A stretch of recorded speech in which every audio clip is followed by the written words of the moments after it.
Hello and welcome to 21st Century Vitalism. This is a podcast exploring how we could best maintain a sense of energy, inspiration, and wakefulness while navigating the uncertainties of the modern age. My name is Brett Kane. I'm going to be your host on this journey as we have a multidisciplinary conversation with some folks from all around the world.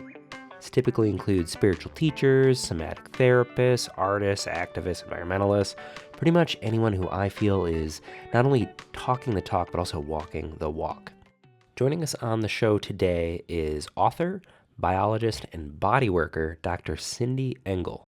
In this conversation, we talk about the subject of her newest book, Another Self, how your body helps you understand others, and that subject being somatic empathy. This is something that I read late last year and have been thinking about pretty much in every one of my interactions, especially as somebody who's in the manual therapy field myself. Essentially, our bodies go through physiological changes as we interact with people. This encourages us to do what other people do, to think how they think, and to feel what they feel. All of this is happening on a deep subconscious level, which affects pretty much every part of our being. So this is a very fascinating and timely conversation as we are moving through the world and all of its challenges today to really understand how deeply we are affecting each other and how intimate communication genuinely is. So I don't want to take up too much time with this intro. I want to get right into this material because it is pretty dense and it is so good and important and experiential as well. I know for me, as I was reading this book, as I was having this conversation, I had very direct experiences of what was being talked about, and I am confident that you will also experience that as well. So if you want to support Cindy or learn more, head on over to cindyengel.com. You can get a copy of her book. You can see her other podcasts. She's a multidisciplinary badass, somebody that I think more people should have on their radar. And if you want to support this show, you can head on over to patreon.com/21st Century Vitalism and consider becoming a member. Any little bit helps. I see you out there. I appreciate you. I tip my hat that I don't wear. If money's not a thing, that is totally okay. You can also head on over to YouTube and subscribe there. You can like us on Facebook, subscribe on Instagram, do all the stuff. It's the digital age. You know where you're at. So without further ado, please sit back, drink some tea, do some stretches, but most importantly, open your hearts for Cindy Engel.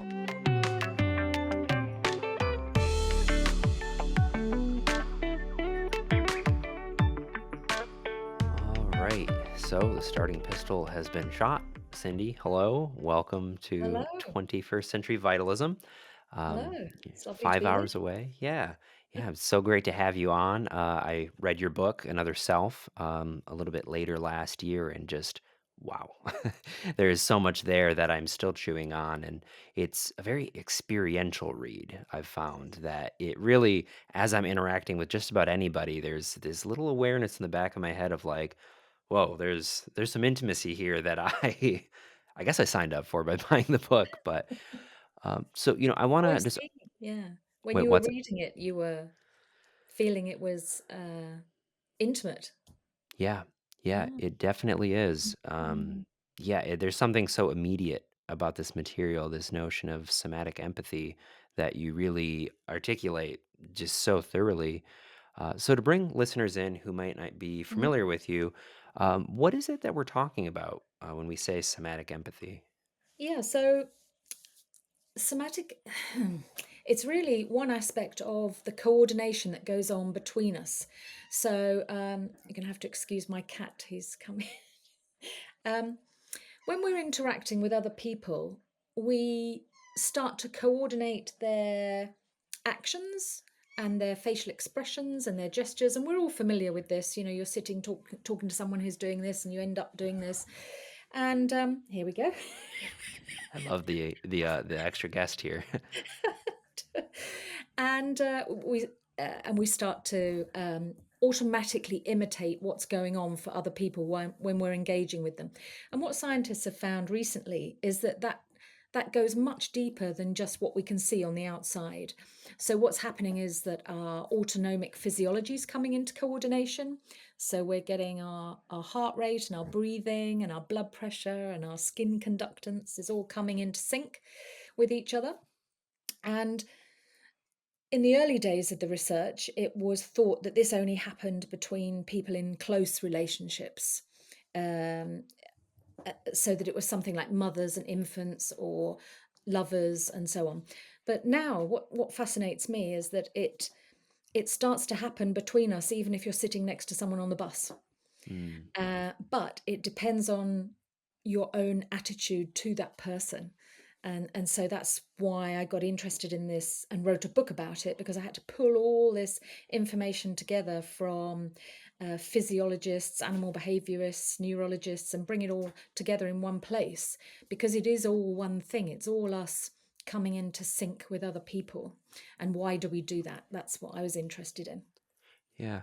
So, I guess the first thing I want to ask about that is what benefit does that have for our organism to be doing something like that? It seems like it makes more vulnerable, if anything. Yeah, but you got to think that we didn't always have language. We didn't always have verbal language. And pre verbally, the best way to understand whether someone is a threat or an opportunity is to feel the same way that they're feeling, is to sample how they're feeling. And then you get an instant prediction of, what your social environment, what's going to happen. And this is why I call it an ancient intelligence, because it evolved before language. It was how we understood each other before language came, and it's how infants um, understand what's going on around them, and it's how animals understand what's going on around them without language. If you share how someone feels, and you can do this by sharing their action, or just by sharing their emotion, or by sharing their complex thought processes, you can understand them on a really sophisticated level. And this is all unconscious. So, what interests me, because I work as a bodywork therapist, is this threshold between when that's unconscious and when it becomes conscious.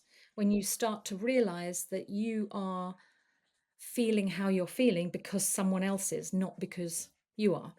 And that's what I have called somatic empathy, um, distinguishing it from just physiological synchrony, which can be unconscious. Yeah, yeah. So I guess for you, when does that threshold, how do you notice when something has crossed the threshold? Is there something very obvious about that, or what's something that people might just experience on a day-to-day basis, but they don't necessarily Yeah, realize? so I think, it's it's much more common than we think, but you kind of don't realize that that's what's going on. So um, there are some people that when you're with them, you feel great, and some people you just want to leave as soon as possible, and you can't really say why. They haven't said anything or done anything, but they make you feel uncomfortable. Now, if someone feels uncomfortable themselves, that feeling of being uncomfortable is contagious. We catch the autonomic physiological state of arousal from each other, and we don't know why we feel uncomfortable, but we just move away. So that's a sort of common expression of it. We all yawn when someone else yawns. We want to smile when other people are smiling, and we can want to cry when other people around us are crying, even if we don't feel sad. Nothing terrible has happened. All these things are contagious, and they happen across the animal kingdom. It's not just humans, And there's a lot of research looking at why emotions should be so contagious. And if you think about, if you're a herd animal, let's say you're a horse, and one of the horses spots a danger and feels the threat and the anxiety, the best way for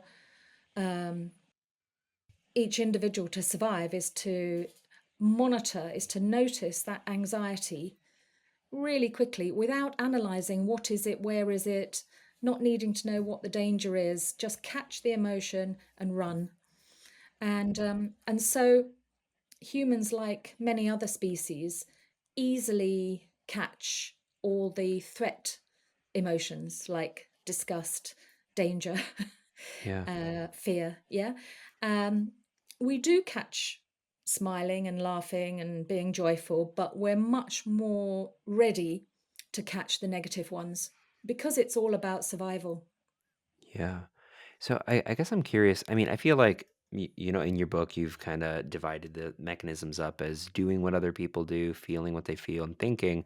And I feel like doing is a little bit obvious, and you can probably chart it back to developmental. You're kind of mimicking the actions that your parent is doing because you're so synergized with them.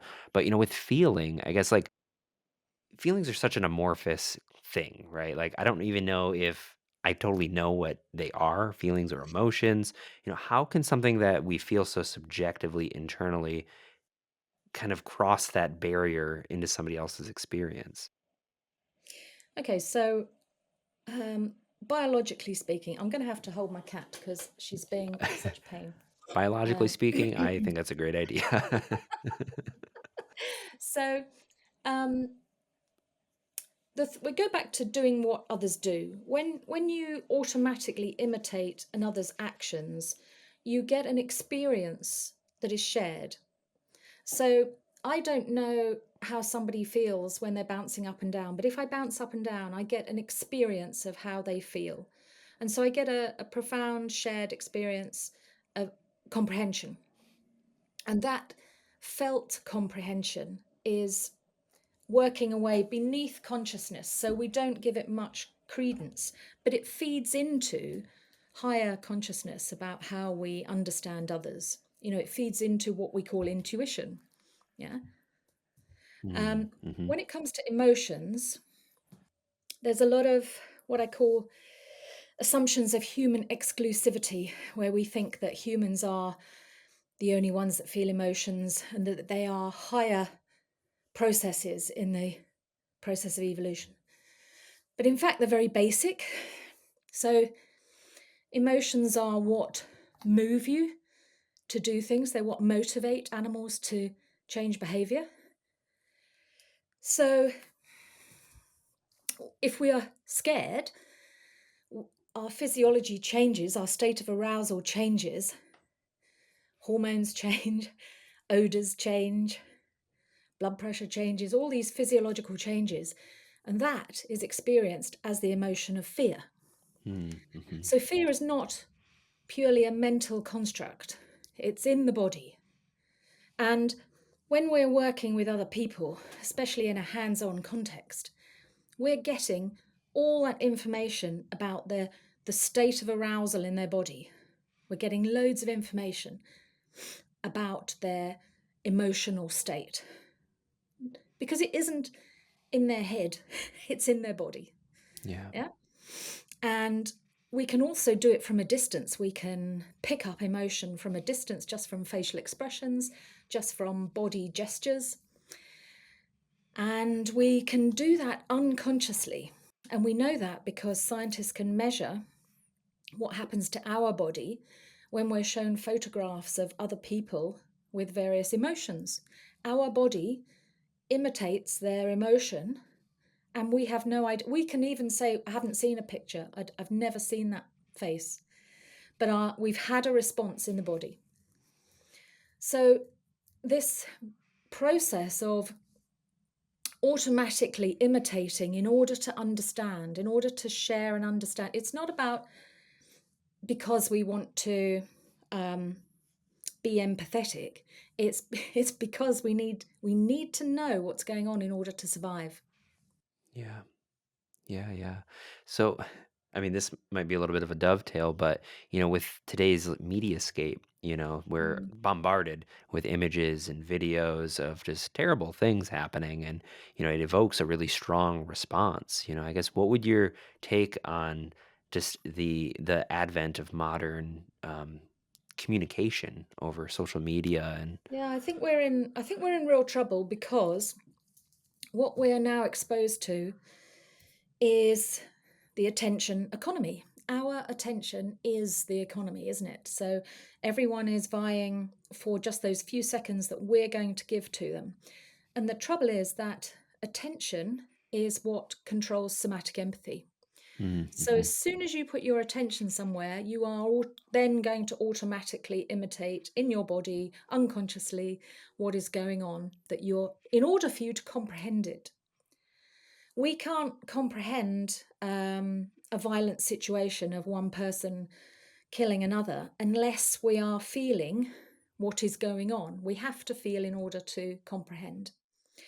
And the fact that we're being bombarded with traumatic imagery and traumatic information 24/7, I think is enough to account for the epidemic in anxiety. Yeah. So is this what makes watching a film so compelling? I mean, you Yes. watch all of these emotions play out like a horror movie is really, from this perspective, one of like the worst things we can do to our systems, but people love it. It's one of the biggest genres right now. It's really seeing a I don't resurgence. understand why. Um, but I don't understand why people watch programs about murder and torture, and I don't understand it. But it must be some kind of rush of adrenaline, I suppose, that Yeah. feels good, whereas it just feels traumatic to me. Yeah. I wonder if it's kind of serving as a pressure release valve because there is so much just anxiety underlying a lot of our society right now. So having this kind of mock way to go through a process of, I think about these like murder mystery shows where it's just like the grieving family for an hour and you're Yeah, you're like, that's what the industry would like us to think, is that they're being helpful. But mm, I don't think it is being helpful at all. I think what you're creating is a society of hypervigilance. And yeah. the thing about hypervigilance and traumatization is that you then seek more traumatizing material in Mm, order to feel normal. And I think whoa. we're stuck in a loop of Yeah. horrific stuff Yeah. Well, and this might be being from normal. Yeah, this might just be from my perspective as somebody living in the United States right now, but it almost seems as if it's coming from, I mean, the government itself. I mean, Mm, the kind of messaging that's going out and the way that our current leaders are posturing. And I mean, the whole musculature, the way they show up is very much an aggressive tone. And so it's like, even at a point where it's like you're not seeking the media out, but now it's just everywhere you look, and I yeah. wonder, what can we do to kind of like bolster our defenses against this? Like, is it possible to kind of dampen this effect or strengthen it in certain Well, cases? Or, that's why I looked into what do scientists think is happening. How is somatic empathy happening? What is the mechanism? Because if we understand what the mechanism is, we can control it. We can turn it down, turn it up. Um, and it comes down to where you put your attention. And that's because when you put your attention on something, in order to understand that something, you embody the process. So the process of perception is an embodied process. It's not just a mental process. Your brain is in your body, and your whole body brain system simulates in 3D what is going on. So, for example, if you are watching someone eat an apple, your lips and your hands will be moving in a microscopic imitation of what you're watching. Now, that's fine when you're watching someone eat an apple, but imagine watching torture and, Game of Thrones or whatever. you know, imagine what's happening to your body and then wonder why you can't sleep or why you're stressed or. yeah. Wow. Yeah, so this is something I've thought about it is like movement as political resistance or resistance to oppression, and like learning how to move your body in a really unique, novel way that is only possible by you and your form of embodiment.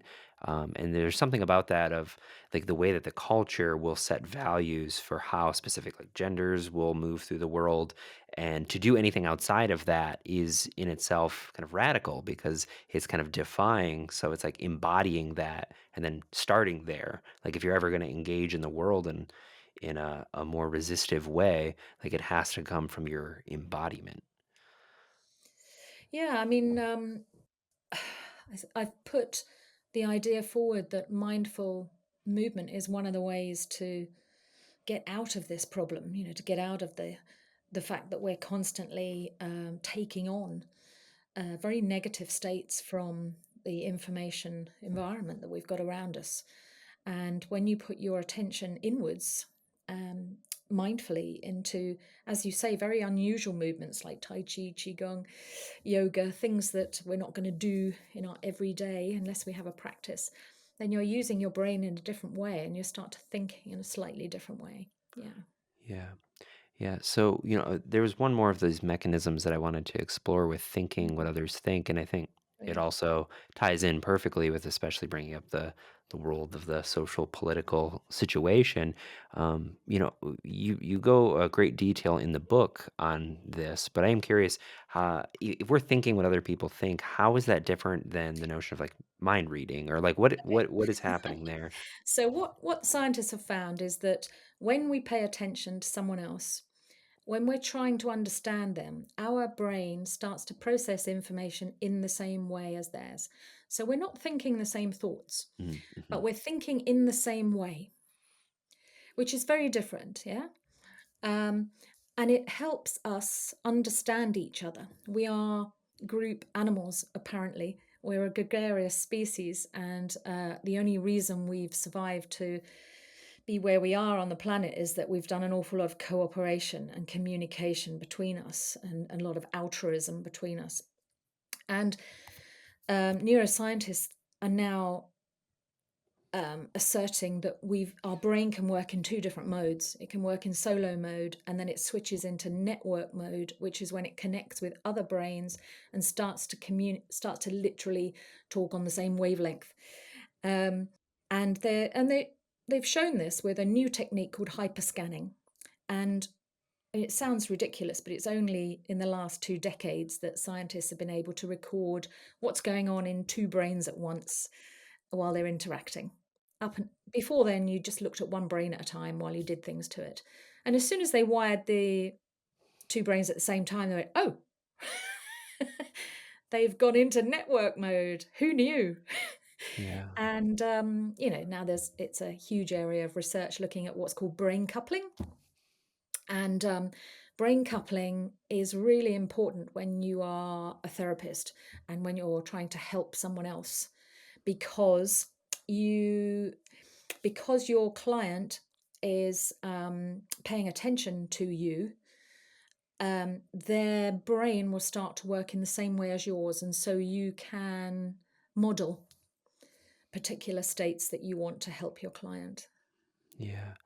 So, I feel like there's a lot of guesswork in the case of, say, you're a therapist and you're talking to a client who has had an experience that you haven't had that is very beyond anything you've ever gone through in your own life. Like, how much is it like a one-to-one representation, or do you just Yeah, meet them to the not at extent all, that, because um, I can have somatic empathy and I don't recognize it, but I know that I'm feeling something that isn't mine. I'm with a client, I'm feeling something that isn't mine, but it's not in my experience, so I don't recognize it.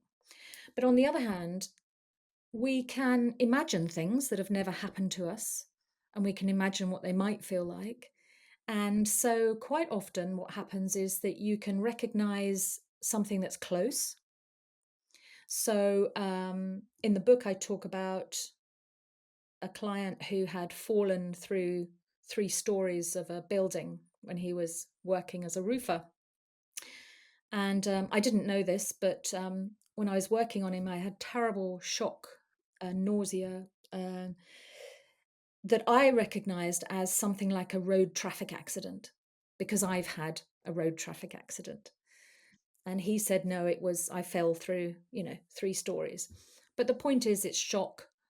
I recognize it as shock. And that was my shock, was a road traffic accident. So this is where, your friend Nick and I overlap, is because you've got to be really careful at interpreting and saying what you think is going on. Because if I wasn't very experienced, I might have said, "Oh, you've had a road traffic accident." It's like, no, it's just the shock that you're feeling, that you're sharing with this person, and trying not to over label for other people is quite important. But the reason I explained that story was because I haven't fallen through a roof, but I could still interpret the somatic empathy as a horrible physical trauma and a shock. yeah, Yeah. yeah, yeah, that checks out. So I'm curious if this process can get maybe like dysfunctional in a way. I don't know if that's the right word, but if Yeah. somebody goes through a really serious trauma that logs in their nervous system as something very important, be on the lookout for this. And then they're going and like kind of seeing that trauma reflected. Like, can the virtual body kind of recreate that even when the stimulus isn't actually that thing? I think it's I think it, like what we're talking about, somatic empathy, is at the root of an enormous amount of mental health problems. Yeah. Because I've got clients who are described as having mental health problems, and their only symptom is that when they interact with other people, they feel everything that the other people are feeling, and it throws them all over the place. So they appear to be quite crazy.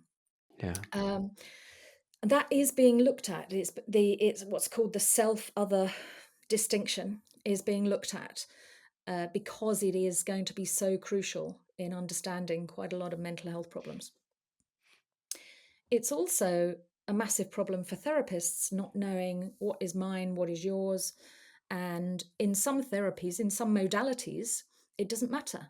You just merge into one and you work with that interpersonal space, and that's fine.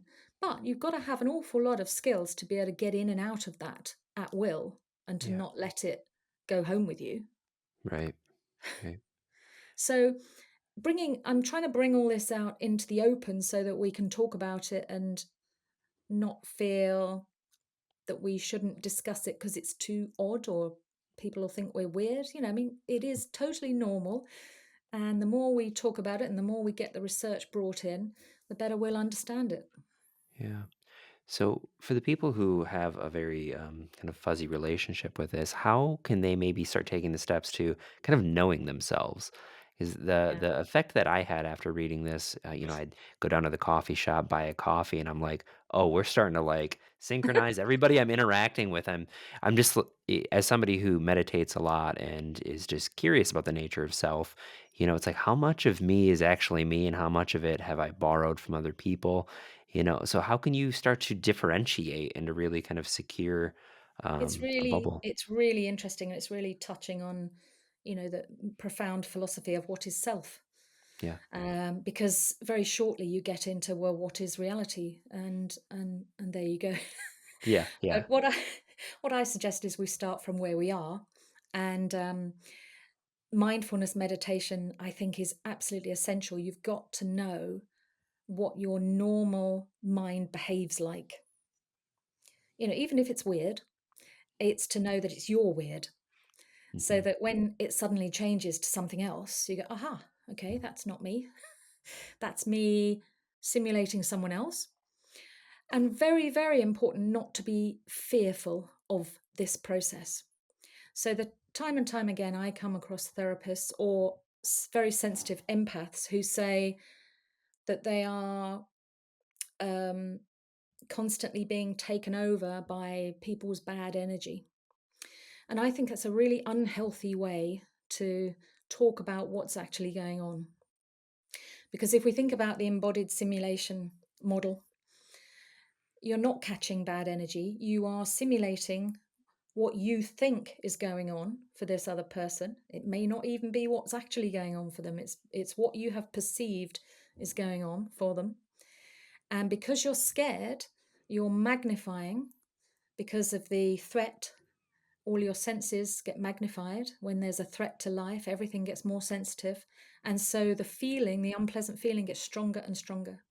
So it's really important to get away from this idea that you catch bad energy from people. It's not helpful. It's not even true as far as I'm concerned, Yeah. and it disempowers you.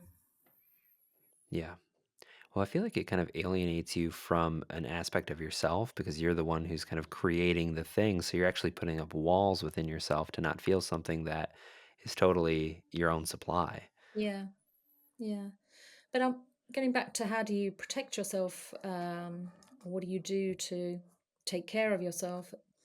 There is the getting to know your own mind, getting to know your own physiology. So how does your autonomic nervous system normally feel? Are you constantly anxious? Is that your baseline?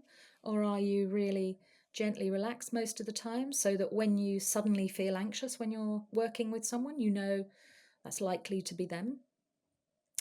Um, but there's also the clarity of the relationship. So I have to make it really clear that this is the beginning of our bodywork session and this is the end. And that once you've left the room, I will not think about you. Yeah. I do not have email conversations Yeah. Yeah. about what happened or what's going to happen. I'm Yeah. just not. There is a very clear cutoff, and I have to do that. Is that something verbal or is that an internal thing that you do? Um, If it needs to it's be verbal. funny. People just know. Yeah. Yeah. Bye. Yeah. Yeah. Yeah. I make it very clear, I guess. And no doubt they are picking up on the fact that the somatic empathy has gone. Yeah. Yeah. Yeah. She gone dark. She's gone. Yeah. Yeah. Yeah. And I notice a lot with practitioners, they start thinking about their client before the client comes. Mm. So they start, oh, who have I got next? They start thinking about them and they start to get somatic empathy of some of their clients before they arrive. And that's really common. Yeah. So for the people who aren't practitioners who Yeah. want to begin this, I love the practitioner insight. Don't worry about that. But for the people who are trying to get to know what their physiology, their autonomic nervous system is like, I guess how would they begin that process when they're in this very human culture where everywhere you go, there's an advertisement, which again, we could go down the trail of Yeah. advertisements because that is something so deep and so manipulative and so just an assault on our senses.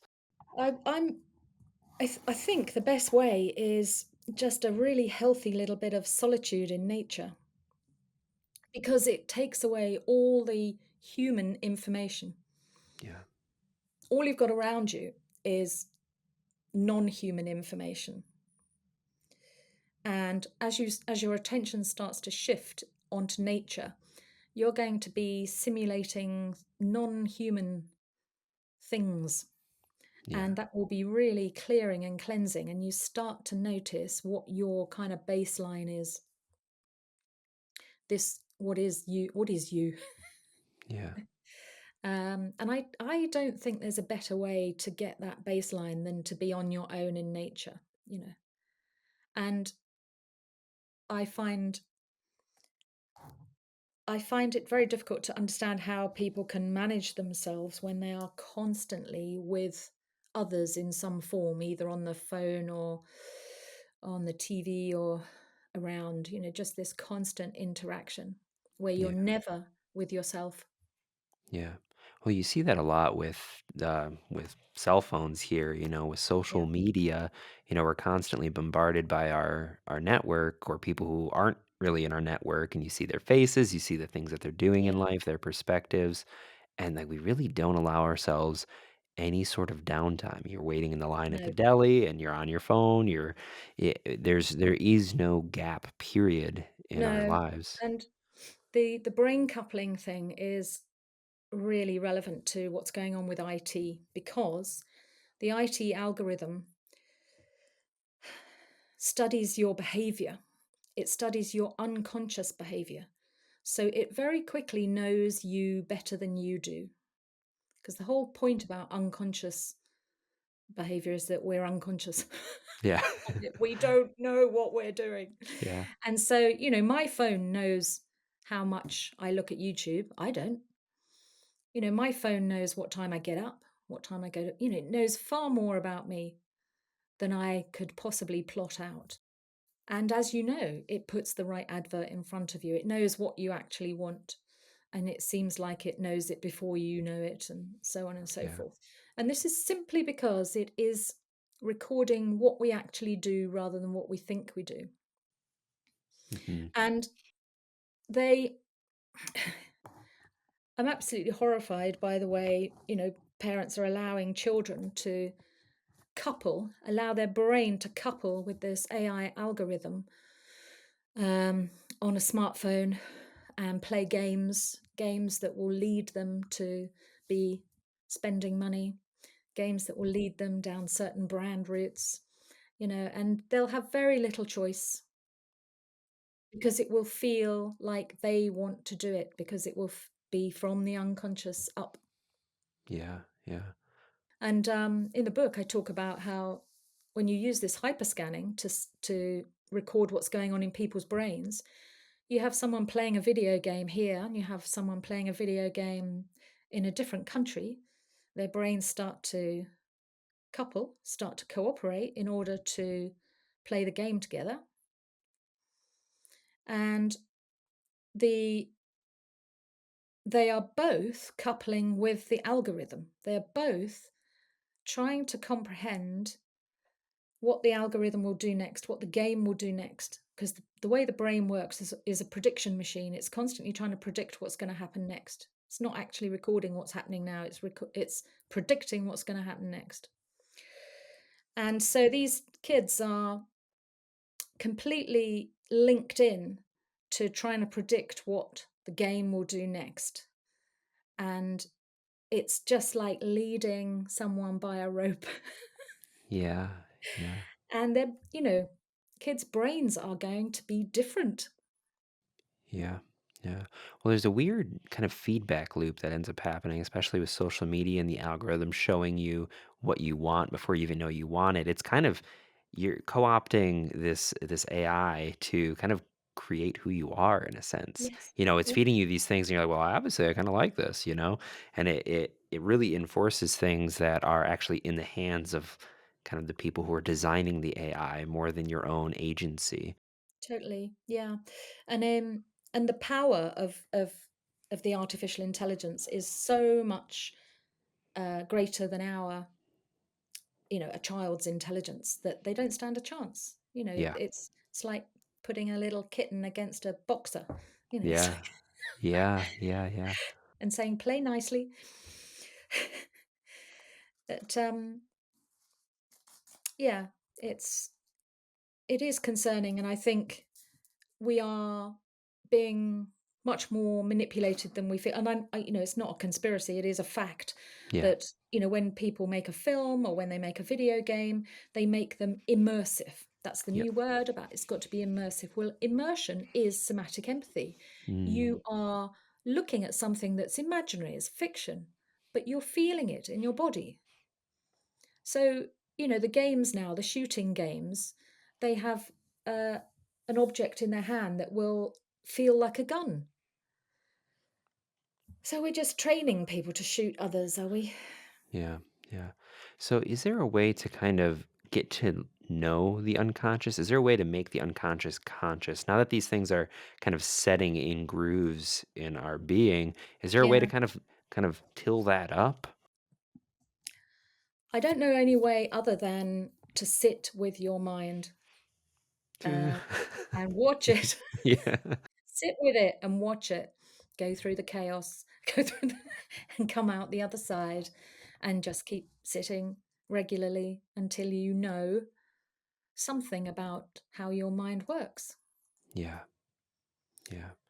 Because as a meditator, you'll know that once you progress with meditation, your unconscious will start, the threshold will start to shift, and you start to notice things that were unconscious and are now slightly more conscious. Yeah. Yeah, and to me, one of the things that I feel a strong sense of with my meditation practice is that it really has shifted my quality of presence. And I guess it's because there's less unconscious forces pulling on me, the pulling things toward me, pushing things away, ignoring things. I'm able to kind of feel that a little bit more, and then I can choose something different. As a result, I just have a stronger sense of clarity. And, with this notion of somatic empathy, I'm wondering if, everybody wants you to go change the world, do something to affect the world. But what if, I mean, my thought is the best thing that we could possibly do for the world is to really establish that clarity, establish that presence, because as you're saying with somatic empathy, um, other people can kind of feel that. I guess what is that series of thoughts kind of leave you feeling? Um, I'm not very hopeful that we can get we can get people to sit on their own and meditate, or Yeah. to go out into nature on their own and get to know themselves. We seem to be um, caught. Um, I don't see a way of steering a whole generation away from um, this horrific information that they're uh, synchronizing with. Um,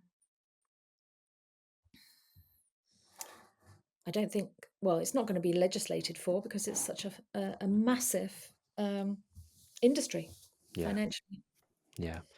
And sadly, sanity and clarity doesn't really have as much of No. a And the video hook. game industry is absolutely massive. And I mean, Yeah. you either are aware of it or you're not, but it's a sort of a whole other world. Yeah. Um, and it's completely and utterly captivating. And what's shocking me is the research that I mentioned in the book, where they've um, discovered that some children were having sudden heart attacks, children having sudden heart attacks who had Wow. not been previously diagnosed with a heart problem. And it was always during a really stressful part of the war game. And the conclusion was those children must have had a previous heart condition. Well, my conclusion is don't give the children the game. Yeah. It's Yeah. dangerous. Yeah, yeah. So, is there anything that we can do as people who are trying to understand ourselves, practicing in some fashion, taking this to heart? Is there anything that we can do while we're interacting with people who are so deeply mired in this kind of interchange of energies? People who are very maybe aggressive, or that's something we see. I don't know what's going on in the UK politically, but here in the Yeah. States, it's very divided right now Yeah. this past month. And I think a lot of people are feeling a lot of anxiety, a lot of just aggression towards their neighbors. Is there anything that we can do to utilize these principles to communicate more effectively? Yeah, I mean the good stuff, the good thing about somatic empathy is that you can model for other people Yeah. so that they start to imitate what's going on for you. Yeah. So if you want to calm someone down, calm your breathing down, calm your own heart rate down, sink your shoulders, really drop your breath, sink into drop your center of gravity, and relax. And this is far more likely to appease and disarm someone who's aggressive. The worst thing that will happen is if we're not noticing, we will tighten up when we're talking to someone who's aggressive, and our chest will go up and we'll get all aggressive and we'll end up punching each other. Yeah. Yeah. So, it's really easy to disarm by deliberately not allowing your body to take on what's feeling for them, but to get them to copy you. Yeah. Yeah. Yeah. I guess I was gonna say, like, there seems to be like a strength of coherence. Like, if you can hold your Mm. own energy on your own, or if you're pulled into theirs, there's almost like the way I just saw it was like maybe like a tug of war. Yes, definitely. And I mean, yeah, and I do have to work at it in that, as a therapist, you get people coming in with who need something, and you've got to be whew, calm, everything rolling. Yeah. Um, but apparently, a lot of mothers do this naturally. It's called stress buffering, and so when a baby is crying, a mother often naturally will calm her own breath down, calm her heart down through slow breathing, and the baby will calm down. And of course, you can see the opposite happening with mothers that aren't doing this. There's an escalation of tension in the mother, and the baby gets more tense. And same with dogs and owners. You get the dog and the owner escalating, or the owner being able to calm the dog down. Yeah. Yeah. So it's that thing of like, can you get a hold of the emotional response before it happens and calm it down so that your body can maintain the state that you want to share? Yeah. Yeah, so I'm curious about the implications for what we do as body workers. Mm. Is there something that we have in this kind of new understanding that might be really beneficial for people that maybe other therapy fields don't have? Yeah, I mean, when you look at how does synchronization happen between people, it is more you've got more ways for it to happen when you're in physical contact because you've got more information, you've got touch as well as smell, as well as sight and hearing and everything else. Whereas when someone's standing across the room, you've really only got visual cues. And the more information you've got, the more sophisticated your somatic empathy can be. So us who touch people during body work have got the most information, and so we are able to get much more sophisticated somatic empathy, and it can be really useful.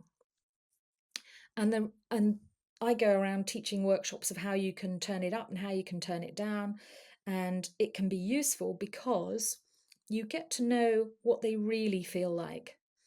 And as we've already discussed, most of us aren't actually aware of what's going on in the unconscious, so we don't know. So someone will come in and say, "Oh, I'm fine," and you're working on them. You think, "You're not fine, are you?" you know, um, or vice versa. So it can be very useful. Is that what you meant? Yeah, yeah. Just, what the I guess the opportunity is for engaging in body work if you are maybe dysregulated, if you can use these principles to Yeah. um So the regulation thing is interesting because when this work kind of came out of research on regulation, they looked at mothers and infants and started finding that mothers and infants were regulating each other. They were co-regulating. And you may have heard of the kangaroo therapy, where a newborn baby who has been born too soon can be put onto the chest and can thrive and do incredibly well, sort of spending 90% of its time strapped to the mother's chest. And mm, these were in situations where they should have had an incubator, but there weren't incubators and so on. And there's been so much work on this. It's been proven that it's safe, it's free, and that we should all be doing it. And it seems to be that the mother's heartbeat is helping to regulate the autonomic nervous system of the newborn baby that hasn't quite got itself organized yet. yeah. And then as the baby gets older, it gets a two-way thing. So the mother's responding physiologically when the baby's crying, um, and vice versa. And they start to get this co-regulation relationship. And there's a lot of research looking at if that isn't good between you and your mother, then that has a massive long-term impact on your ability to self-regulate when you're older. Yeah. um, so that's where this research started, and then it went on to like couples, and they noticed that couples heart rates synchronized while they were sleeping, which is oh. Yeah. Yeah, yeah. um, and as I say, it kind of got stuck in a loop of assuming that it was only close relationships. And as soon as some researchers said, well, hang on, let's just try 5 minutes with a stranger. And they went, oh, it happens with 5 minutes with a stranger. So Not as it's not just romantic.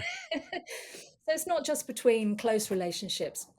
But the thing about a close relationship is that the synchronization, the coordination is constantly reinforced. And so it becomes your normal.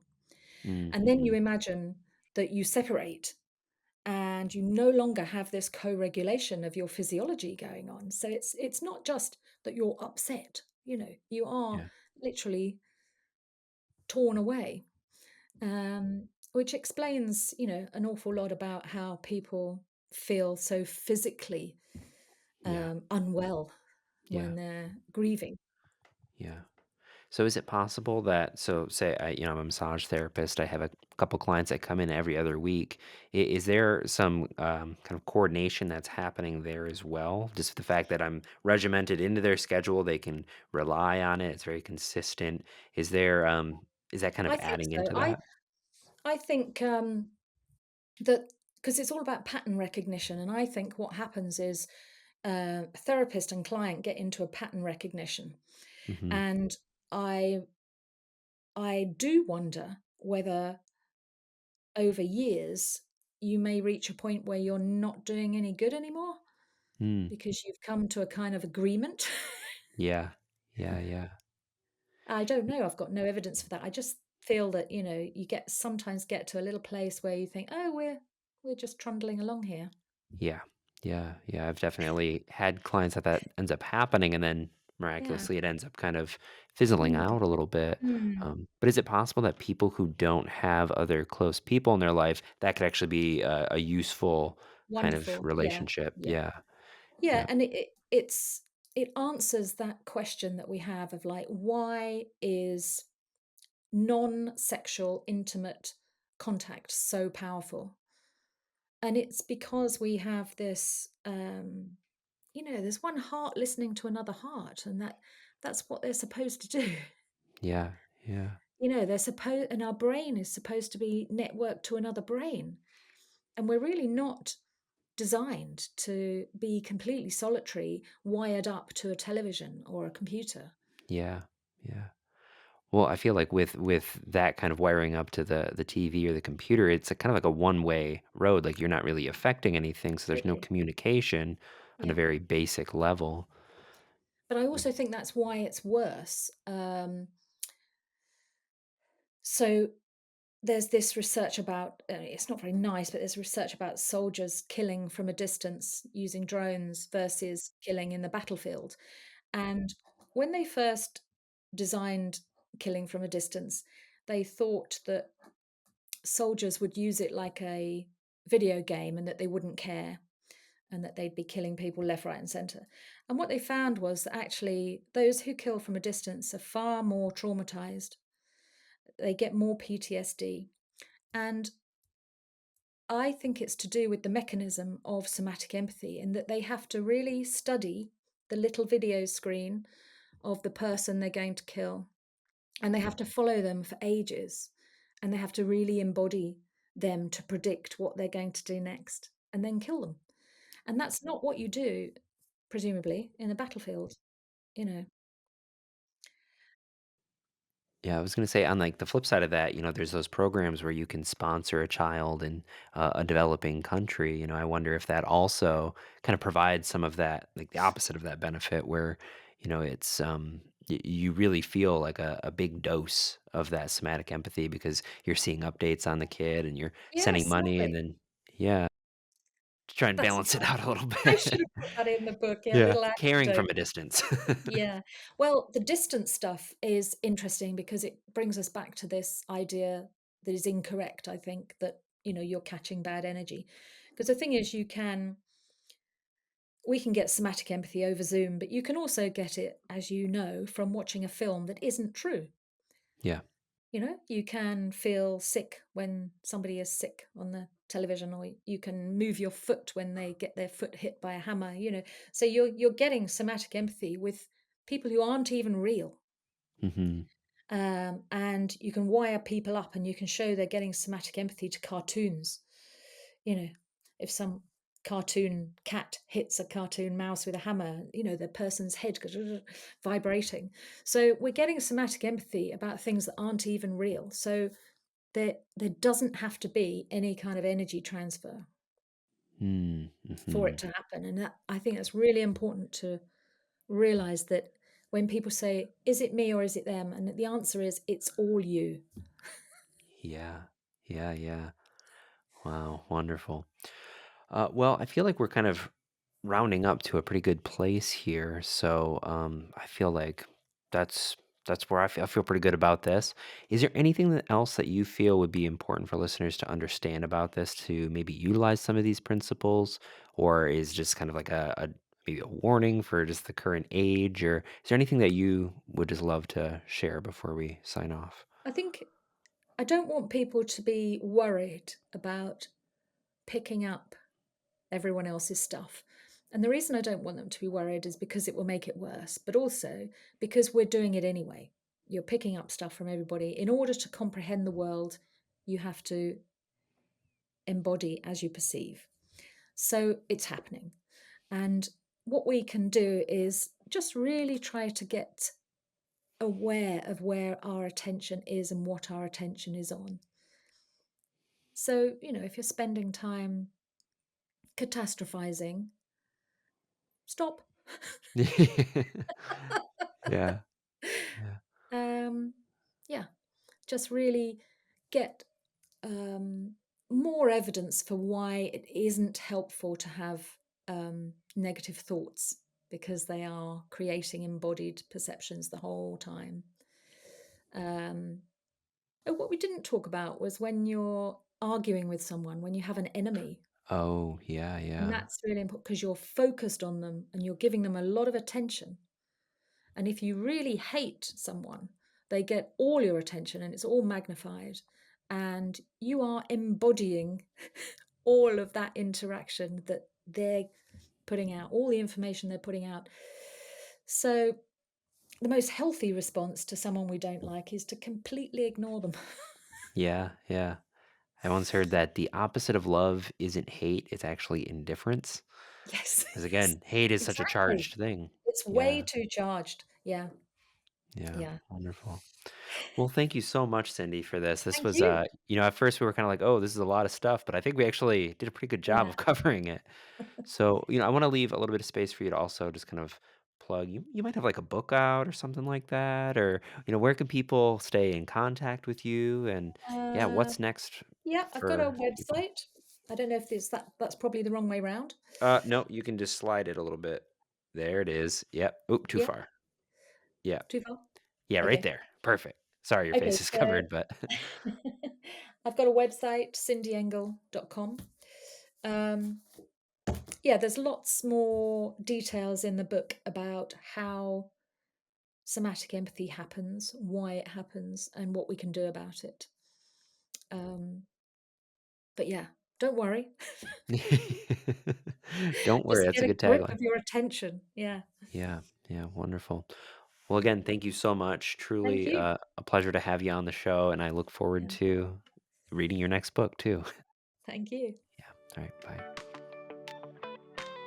All right, everybody, that was the episode. Thank you so much for listening all the way through until the end. If you can't tell, I do have a stuffy nose as I'm recording this, so surprise. If you want to support this show, head on over to patreon.com/21st Century Vitalism. Consider becoming a member. It really helps me keep the lights on. I'm pretty much living in a van at this point. That's not true. But it still helps. So if that's not in the cards for you, that's also totally okay. You can subscribe on YouTube, follow us on Instagram, or like us on Facebook. The Digital Age Shuffle is always available. So thank you so much again for listening, and we will catch you on the next episode. Take care.